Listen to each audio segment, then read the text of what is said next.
Hello दोस्तों, नमस्कार। आप सभी का स्वागत है आपके अपने YouTube channel study with TS sir ji में 7/10/2023 की महत्वपूर्ण खबरों के साथ। आज की इस वीडियो में हम डिस्कस करेंगे 69,000 शिक्षक भर्ती आरक्षण मामले की कोर्ट सुनवाई के लिए बेंच नॉमिनेशन और आंसर की से जुड़ी हुई बड़ी अपडेट। वहीं नई शिक्षक भर्ती के विज्ञापन पर बड़ा ऐलान। 12,460 शिक्षक भर्ती में 6148 अभ्यर्थियों को कोर्ट से मिलेगी नौकरी। अस्थायी नौकरियों में आरक्षण पर केंद्र सरकार का बड़ा फैसला। वहीं 67,000 से अधिक पदों पर यूपी पुलिस भर्ती प्रक्रिया में बड़ा बदलाव और 8,000 से अधिक पदों पर भर्ती के लिए ऑफिशियल लेटर हुआ जारी।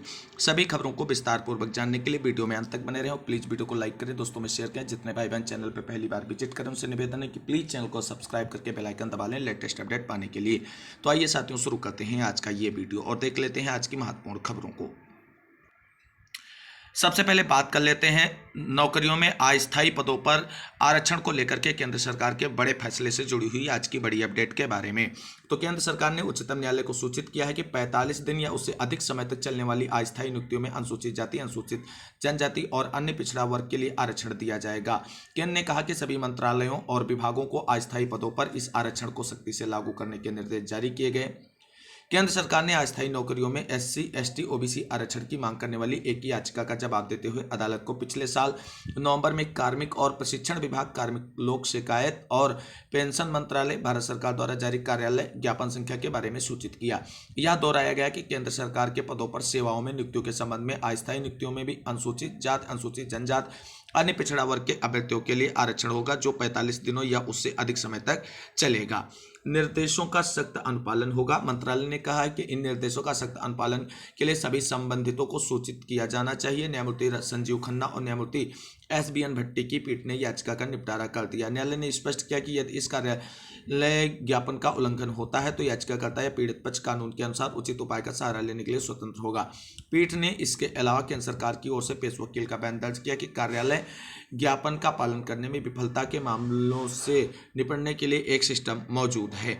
तो कुल मिलाकर के नौकरियों में अस्थायी पदों पर आरक्षण को लेकर के केंद्र सरकार की तरफ से बड़ा फैसला ले लिया गया है और अब ये 45 दिनों या उससे अधिकतम समय तक चलने वाली नियुक्तियों पर भी लागू होगा। मूव करते हैं अगली प्रमुख खबर की तरफ।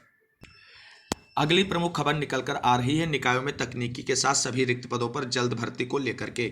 लखनऊ से बड़ी अपडेट निकलकर सामने आ रही है। शहरी निकायों में खाली तकनीकी और अन्य जरूरी पदों पर जल्दी भर्तियां शुरू की जाएंगी। इसके लिए निकायों से उनके यहाँ खाली पदों का ब्यौरा मांगा गया है। स्थानीय निकाय निदेशक डॉक्टर नितिन बंसल ने निकायों को भेजे निर्देश में कहा है कि उनके यहाँ केंद्रीकृत और अकेंद्रीकृत सेवा के कितने पद स्वीकृत हैं, इनमें से मौजूदा समय में कितने पद खाली और कितने भरे हुए हैं, खासकर इसमें से तकनीकी संवर्ग के कितने पद हैं। इन पदों का ब्यौरा एक सप्ताह में उपलब्ध करा दिया जाए जिससे भर्ती प्रक्रिया शुरू की जा सके। मौजूदा समय में केंद्रीय योजनाओं से शहरों में विकास के कई काम कराए जा रहे हैं। कर्मियों के अभाव में तय समय पर काम पूरे नहीं हो पा रहे हैं। खासकर तकनीकी संवर्ग के पदों पर अधिकारियों कर्मियों के न होने की वजह से परेशानियां आ रही हैं। निकायों से सूचना मिलने के तुरंत बाद इन पदों पर को भरने की प्रक्रिया शुरू की जाएगी। अब देखना यह होगा कि यह भर्ती प्रक्रिया संविदा पर आधारित होगी या स्थायी रूप से यूपी SSSC के द्वारा आयोजित परीक्षा के माध्यम से इन पदों को भरा जाएगा। अब रिक्त पदों का अधियाचन प्राप्त होने के बाद ही इस पर आगे की दिशा निर्देश शासन स्तर से जारी होंगे और किस एजेंसी के द्वारा इन पदों को भरा जाएगा वो सारी चीजें क्लियर हो जाएंगी। उम्मीद करते हैं लोकसभा चुनाव से पहले ये भर्ती का विज्ञापन आप सभी को देखने को मिलेगा। मूव करते हैं अब अगली प्रमुख खबर की तरफ। उत्तर प्रदेश में आने वाले यूपी पुलिस भर्ती विज्ञापन के पहले एक बड़ी अपडेट निकलकर सामने आ रही है और इस बार यूपी पुलिस भर्ती प्रक्रिया में बड़ा बदलाव किया गया है। तो क्या है खबर, जानते हैं विस्तार से। उत्तर प्रदेश पुलिस भर्ती बोर्ड ने 67,000 पदों पर होने वाली भर्ती प्रक्रिया में बदलाव किया है। आवेदकों को इससे मिलेगी राहत। पुलिस भर्ती में एक ही बार कराना होगा पंजीकरण। उत्तर प्रदेश पुलिस भर्ती बोर्ड ने निकट भविष्य में पुलिस में विभिन्न श्रेणी के 67,000 पदों पर होने वाली भर्ती से संबंधित प्रक्रिया में बदलाव किया है। बोर्ड अब इन पदों पर भर्ती के इच्छुक अभ्यर्थियों के लिए वन टाइम रजिस्ट्रेशन की सुविधा शुरू करने जा रहा है। यह व्यवस्था बनाने के लिए बोर्ड ने सक्षम कंपनियों से प्रस्ताव यानी एक्सप्रेशन ऑफ इंटरेस्ट मांगा है। पुलिस भर्ती में यह सुविधा मिल जाने के बाद अभ्यर्थियों को अलग अलग पदों पर के लिए बार बार आवेदन नहीं करना होगा। पुलिस में 52,699 सिपाहियों की भर्ती के साथ ही 2,469 उप निरीक्षक, 2,430 रेडियो ऑपरेटर, 927 कंप्यूटर ऑपरेटर व 3,833 जेल वार्डर समेत 67,000 पदों पर भर्ती प्रस्तावित है। क्रमशः होने वाली इन भर्तियों में अभ्यर्थियों को अलग अलग पदों के लिए ऑनलाइन रजिस्ट्रेशन कराना पड़ता था। बोर्ड ने वन टाइम रजिस्ट्रेशन की सुविधा शुरू करने का फैसला किया है, जिससे अभ्यर्थियों को बार बार अपना ब्यौरा नहीं देना होगा। अपना फोटो और हस्ताक्षर भी केवल एक बार ही अपलोड करना पड़ेगा। साथ ही डिजी लॉकर के साथ प्रमुख बैंकों से लिंक व बल्क मैसेज भेजने की सुविधा भी देनी होगी। इसके साथ ही बोर्ड ने ETRP की व्यवस्था बनाने का भी फैसला किया है। तो ये थी उत्तर प्रदेश पुलिस भर्ती प्रोन्नति बोर्ड से जुड़ी हुई बड़ी अपडेट। अब मूव करते हैं उत्तर प्रदेश में ही पुलिस भर्ती से जुड़ी हुई अगली बड़ी अपडेट। तो यहाँ पर आप सभी लोग इस ऑफिशियल लेटर को देख सकते हैं, जिसमें 8000 से अधिक पदों पर भर्ती का जिक्र किया गया है। प्रेषक हैं अपर पुलिस महानिदेशक, स्थापना उत्तर प्रदेश लखनऊ, और सेवा में प्रमुख गृह सचिव गृह पुलिस अनुभाग 2 उत्तर प्रदेश लखनऊ शासन। और पत्रांक संख्या आप सभी लोग देख सकते हैं DG 4125 और ये 2016 है। दिनांक जो है 5 अक्टूबर 2023 को ये लेटर जारी किया गया है। विषय क्या है? उत्तर प्रदेश पुलिस मोटर परिवहन शाखा अधीनस्थ अधिकारी सेवा प्रथम संशोधन नियमावली 2023 के प्रख्यापन के संबंध में। महोदय कृपया उपयुक्त विषय के मुख्यालय के समसंख्यक पत्र दिनांकित 6/1/2023 का संदर्भ ग्रहण करने का कष्ट करें, जो उत्तर प्रदेश पुलिस मोटर परिवहन शाखा अधीनस्थ अधिकारी सेवा नियमावली 2015 में संशोधन विषय है। इस संबंध में अवगत कराना है कि उत्तर प्रदेश पुलिस मोटर परिवहन शाखा अधीनस्थ अधिकारी सेवा नियमावली 2015 के नियम 3 और 425 का 67811 और 1213 यों 18 में संशोधन का तुलनात्मक विवरण औचित्य के साथ प्रेषित किया गया है। पर्याप्त संख्या में आरक्षी चालक के पद पर चयन के इच्छुक कर्मी न मिल पाने के कारण भारी रिक्तियां विद्यमान हैं। उक्त के अतिरिक्त विगत 6 वर्षों में 1061 कर्मियों को आरक्षी चालक के पद पर नियुक्त किया गया, जबकि वर्तमान 8605 आरक्षी चालक के रिक्त विद्यमान है। अतः सीधी भर्ती द्वारा चालक के पद पर चयन प्रस्तावित किया जा रहा है। अतः अनुरोध है कि उत्तर प्रदेश पुलिस मोटर परिवहन शाखा अधीनस्थ अधिकारी सेवा प्रथम संशोधन नियमावली 2023 के प्रख्यापन के संबंध में प्राथमिकता के आधार पर कार्रवाई स्पष्ट कराने का कष्ट करें। तो ये बड़ी अपडेट है साथियों। 8605 पदों पर आरक्षी चालक का जो है सीधी भर्ती के द्वारा चयन प्रस्तावित किया गया है विभाग की तरफ से, और इस पे बड़ा मौका मिलने वाला है अभ्यर्थियों को। तो ये थी आरक्षी भर्ती प्रक्रिया से जुड़ी हुई बड़ी अपडेट। अब मूव करते हैं अगली प्रमुख खबर, जो है 12460 शिक्षक भर्ती से जुड़ी हुई। तो दोस्तों, जैसा कि आप सभी लोग जानते हैं, 12460 शिक्षक भर्ती में लगभग 5 वर्ष से अधिक का संघर्ष करने के बाद फाइनली हाई कोर्ट में सुनवाई कंप्लीट होने के बाद आर्डर रिजर्व हो चुका है। अब वहां से अपडेट निकलकर सामने आ रही कि 12460 शिक्षक भर्ती मामले में लगभग 5948 अभ्यर्थियों को शिक्षक बनने का मौका मिलेगा। पूरी खबर पर नजर डालते हैं। तो परिषदीय प्राथमिक स्कूलों में 12460 सहायक अध्यापक भर्ती का विवाद तकरीबन 5 साल बाद खत्म होने वाला है। सोनी जनपद विवाद को लेकर इलाहाबाद हाईकोर्ट की लखनऊ बेंच में 18 सितंबर से लगातार सुनवाई के बाद 3 अक्टूबर को आदेश सुरक्षित कर लिया गया है। उम्मीद है कि आदेश पारित होने के साथ ही 5948 बेरोजगारों की नौकरी का रास्ता साफ हो जाएगा। 15 दिसंबर 2016 को शुरू हुई 12460 शिक्षक भर्ती के विज्ञापन में प्रदेश के 75 में से 24 जिलों में एक भी पद रिक्त नहीं था। इन 24 जिलों के अभ्यर्थियों को किसी भी एक अन्य जनपद में आवेदन करने की छूट थी। 16 मार्च 2017 को पहल काउंसलिंग हुई, लेकिन इस बीच सरकार बदलने के बाद नई सरकार ने समीक्षा के नाम पर 23 मार्च 2017 को भर्ती पर रोक लगा दी। 16 अप्रैल 2018 को मुख्यमंत्री योगी आदित्यनाथ ने भर्ती शुरू करने की अनुमति दी। 23 अप्रैल 2018 को फिर से सभी चयनित अभ्यर्थियों की काउंसलिंग कराई गई, लेकिन 18 अप्रैल 2018 को हाईकोर्ट ने 24 सोनी जनपद के चयनित अभ्यर्थियों को नियुक्ति पत्र देने पर रोक लगा दी। 1 मई 2018 को मुख्यमंत्री ने 51 जिलों के लगभग 6512 अभ्यर्थियों को नियुक्ति पत्र दे दिया, लेकिन 5948 चयनितों की नियुक्ति फंसी रह गई है। तो अब कोर्ट से मामले का निस्तारण लगभग संभव माना जा रहा है, और कोर्ट से आर्डर रिलीज होते ही आप सभी को सारी चीज़ें क्लियर हो जाएंगी। फिलहाल अभी रिटर्न सबमिशन की प्रक्रिया पूरी हो चुकी है। सभी बच्चों की तरफ से अपने रिटर्न सबमिशन दाखिल कर दिए गए हैं। अब आप सभी लोगों को धैर्यपूर्वक कोर्ट के आर्डर का इंतजार करना होगा। जैसे ही कोर्ट आर्डर के बारे में कोई अपडेट निकल कर सामने आती है तो आप सभी को चैनल के माध्यम से इसके बारे में जानकारी दे दी जाएगी। अब मूव करते हैं अगली प्रमुख खबर की तरफ, जो नई प्राथमिक शिक्षक भर्ती 69,000 शिक्षक भर्ती और बिहार शिक्षक भर्ती में बीएड अभ्यर्थियों को शामिल करने वाली बिहार सरकार की याचिका से जुड़ी हुई बड़ी अपडेट है। तो सबसे पहले बात कर लेते हैं बिहार सरकार की तरफ से सुप्रीम कोर्ट में दाखिल की गई याचिका को लेकर के आज की बड़ी अपडेट के बारे में। तो साथियों, जैसा कि आप सभी लोग इस काज लिस्ट या केस स्टेटस को देख सकते हैं, डायरी नंबर 39 833-2023 है। The state of Bihar versus TET teachers association के मामले में बिहार सरकार की तरफ से सुप्रीम कोर्ट में दाखिल की गई और मांग की गई है कि बिहार पीआरटी शिक्षक भर्ती में बीएड अभ्यर्थियों को शामिल करने को लेकर के। आप सभी को बता दें इस मामले के लिए अब सुनवाई के लिए डेट फिक्स हो चुकी है। 9 तारीख को ये मामला सुना जाएगा और जिसकी बेंच में सुना जाएगा वो भी चीज़ें क्लियर हो गई हैं। तो honourable mister justice S Bopanna and honourable mister justice M Sundresh की बेंच में इस मामले को सुना जाएगा।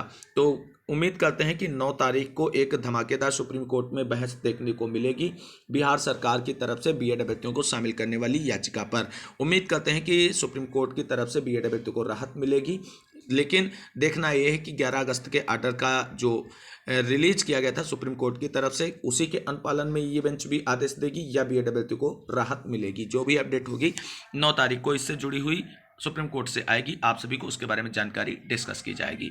मूव करते हैं नई प्राथमिक शिक्षक भर्ती की तरफ, जहां पर लगातार धरना प्रदर्शन जारी है लेकिन अभ्यर्थियों को अभी तक कोई सफलता नहीं मिली है। तो आप सभी लोग जानते हैं उत्तर प्रदेश में नई प्राथमिक शिक्षक भर्ती का विज्ञापन जारी कराने को लेकर के डीएलएड और बीटीसी प्रशिक्षु संघ की तरफ से प्रयागराज में लगातार 5 दिनों से धरना प्रदर्शन जारी है, लेकिन अभी तक बेसिक शिक्षा विभाग के तरफ से नई प्राथमिक शिक्षक भर्ती के विज्ञापन को लेकर के कोई लिखित आश्वासन नहीं दिया गया है। जबकि माननीय बेसिक शिक्षा मंत्री संदीप सिंह जी ने अपने मीडिया से मुखातिब होते हुए स्पष्ट कर दिया था कि विभाग के पास अभी नई प्राथमिक शिक्षक भर्ती के विज्ञापन को लेकर के कोई मसौदा तैयार नहीं है। और आप सभी को बता दें कल देर शाम प्रशासन की तरफ से नई प्राथमिक शिक्षक भर्ती के विज्ञापन मांग करने वाले धरना प्रदर्शन कर रहे अभ्यर्थियों से 5 दिन का समय मांगा गया है और कहा गया है कि 5 दिन का आप हमें समय दीजिए और 5 दिन के समय के बाद विभागीय समीक्षा के बाद आप सभी लोगों की मांगों पर विचार किया जाएगा। अगर रिक्त सीटें निकलकर सामने आती हैं तो विभाग नई प्राथमिक शिक्षक भर्ती पर जो है विचार करेगा और विज्ञापन भी लाने की तैयारी की जाएगी। लेकिन इसी बीच आपको बता दें नई प्राथमिक शिक्षक भर्ती के विज्ञापन जारी कराने को लेकर के आंदोलन कर रहे अभ्यर्थियों की तरफ से बड़ी ऐलान कर दी गई है और कहा गया अगर हमारी मांगों पर हमारी 6 सूत्री मांगों पर विचार नहीं किया जाता है सरकार और बेसिक शिक्षा विभाग की तरफ से तो 12 तारीख को लखनऊ में बड़ा जन आंदोलन देखने को मिलेगा। तो कुल मिलाकर के अब बीटीसी प्रशिक्षु संघ की तरफ से आर पार की लड़ाई की तैयारी कर ली गई है। अगर 5 दिनों की जो टाइमलाइन प्रशासन की तरफ से मांगी गई है अभ्यर्थियों से वो पूरी नहीं होती है तो 12 तारीख को लखनऊ में नई प्राथमिक शिक्षक भर्ती विज्ञापन जारी कराने को लेकर के एक बड़ा जन आंदोलन देखने को मिलेगा। अब देखना ये होगा कि इस हक और अधिकारों की संघर्ष की लड़ाई में क्या नई प्राथमिक शिक्षक भर्ती का विज्ञापन सरकार और बेसिक शिक्षा विभाग लोकसभा चुनाव से पहले जारी करता है या लोकसभा चुनाव के बाद इस मामले को टालते हुए नजर आएंगे। हालांकि आप सभी को बता दें अगर नई प्राथमिक शिक्षक भर्ती का विज्ञापन जारी नहीं किया जाएगा तो इससे सरकार को आने वाले चुनाव में नुकसान उठाना पड़ेगा। अब देखना यह होगा कि चुनावी लाभ लेने के लिए सरकार विज्ञापन जारी करती है या कोई अन्य रास्ता ढूंढती है। वहीं बात कर लेते हैं 69,000 शिक्षक भर्ती आरक्षण मामले की कोर्ट सुनवाई की बेंच नॉमिनेशन से जुड़ी हुई बड़ी अपडेट के साथ साथ आंसर की प्रकरण मामले से जुड़ी हुई बड़ी अपडेट। साथियों जैसा कि आप सभी लोग जानते हैं आंसर के प्रकरण मामले में लगातार 2 महीने से अधिक से धरना प्रदर्शन इको गार्डन में अभ्यर्थियों की तरफ से किया जा रहा है और लगातार कंटेम्प्ट याचिकाओं पर सुनवाई भी हो रही है, लेकिन उत्तर प्रदेश बेसिक शिक्षा विभाग की तरफ से इनकी नियुक्ति को लेकर के कोई भी मामला अभी तक आगे नहीं बढ़ाया गया है। लेकिन आंसर के पकड़ने वाले अभ्यर्थी भी लगातार डटे हुए हैं और कह रहे हैं जब तक नियुक्ति का कोई लिखित आश्वासन हमको नहीं मिलता है तब तक हम लोग अनवरत रूप से धरना प्रदर्शन करते रहेंगे।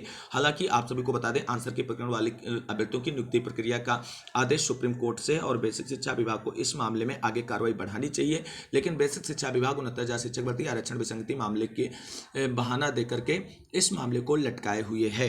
तो कुल मिलाकर के आंसर के पकड़ने वाले अभ्यर्थियों को अभी शीघ्र जो है राहत मिलने के कोई आसार नजर नहीं आ रहे हैं, क्योंकि 69,000 शिक्षक भर्ती आरक्षण मामला अभी भी कोर्ट में लटका हुआ है। तो जब तक विभाग कहता है ये निस्तारित नहीं होगा तब तक आप सभी की नियुक्ति नहीं हो पाएगी। अब देखना यह है क्या आने वाली कंटेम्प्ट याचिकाओं की जो सुनवाई होगी उसमें विभाग किस तरीके से कोर्ट में अपने पक्ष को रखेगा, क्योंकि कोर्ट भी अब सख्त हो चुका है और कहा जब तक इन लोगों की मामले में कार्रवाई नहीं की जाती तब तक दोनों सचिवों यानी बेसिक शिक्षा विभाग के सचिव और पीएनपी सचिव दोनों को कोर्ट में व्यक्तिगत रूप से प्रेजेंट होने को अनिवार्यता दी गई है। अब देखना है कि बेसिक शिक्षा विभाग क्या कार्रवाई बढ़ाता है 69,000 शिक्षक भर्ती के आंसर की पकड़ वाले अभ्यर्थियों के मामले में। वहीं बात कर लेते हैं 69,000 शिक्षक भर्ती आरक्षण विसंगति मामले में कोर्ट की सुनवाई से जुड़ी हुई बड़ी अपडेट। साथियों जैसा कि आप सभी लोग जानते हैं कि मामला आप सभी का लगा हुआ था, लेकिन मामले में सुनवाई नहीं हो पाई, मामला पास ओवर कर दिया गया और बेंच नॉमिनेशन की जो खबर आ रही थी साथियों वो बिल्कुल गलत खबर थी और मनीष सर के और विवेक चौधरी सर की बेंच नॉमिनेटेड बेंच नहीं थी। अगर नॉमिनेटेड बेंच होती तो आपके मामले को उस दिन जरूर सुना जाता, मामला पास ओवर नहीं किया जाता। तो कुल मिलाकर के ये बड़ी अपडेट है कि 69,000 शिक्षक भर्ती आरक्षण विसंगति मामले में अभी तक बेंच नॉमिनेट नहीं की गई है और ये भी डिसाइड नहीं है कि आपके मामले की सुनवाई के लिए किस बेंच को नॉमिनेट किया जाएगा। जो खबर निकल कर सामने आ रही वो ये है कि राजन राय सर के साथ में किसी एक जज को नॉमिनेट किया जाएगा और वही आपके मामले को सुनेगा। हालांकि आप सभी को बता दें पिछली सुनवाई का आर्डर आ चुका है और अगली सुनवाई के लिए अभी कोई फिक्स डेट निकल कर सामने नहीं आई है और 69,000 शिक्षक भर्ती आरक्षण विसंगति मामले में अभी मामला और लंबा खिंचता नजर आ रहा है, क्योंकि अभी बेंच नॉमिनेट होने की बारी आएगी और जब तक बेंच नॉमिनेट होगी तब आपको अगली डेट देखने को मिलेगी। उम्मीद करते हैं कि इसी हफ्ते में कोर्ट की तरफ से बेंच नॉमिनेशन की प्रक्रिया पूरी कर ली जाएगी और उसके बाद डे बाय डे सुनवाई करते हुए इस मामले को शीघ्र निस्तारण की ओर आगे बढ़ाया जाएगा। हालांकि आप सभी को बता दें इस मामले के जितने भी अगवाकार हैं आरक्षण विसंगति मामले के, वो सभी सकारात्मक रूप से बेंच नॉमिनेशन की अगर पहल करें तो ये मामला जल्द आगे बढ़ सकता है और बेंच नॉमिनेटेड होते ही आप सभी लोगों को कहीं ना कहीं राहत भरी खबर मिलेगी, क्योंकि फिर डे बाय डे सुनवाई के लिए मैटर लगाया जाएगा और जल्द ही निस्तारित हो सकता है। तो साथियों ये थी आज की कुछ बड़ी अपडेट जिसको मैंने आप सभी के साथ डिस्कस किया। उम्मीद करते हैं जानकारी आप सभी को अच्छी लगी होगी। अगर वीडियो अच्छी लगी तो प्लीज़ वीडियो को लाइक करें, दोस्तों में शेयर करें और ऐसी लेटेस्ट अपडेट पाने के लिए चैनल को सब्सक्राइब करें। इस वीडियो को अंत तक देखने के लिए सभी साथियों को तहे दिल से शुक्रिया, बहुत बहुत धन्यवाद। मिलते हैं अगली वीडियो में लेटेस्ट अपडेट के साथ, तब तक के लिए सभी साथियों को जय जय भारत, वंदे मातरम।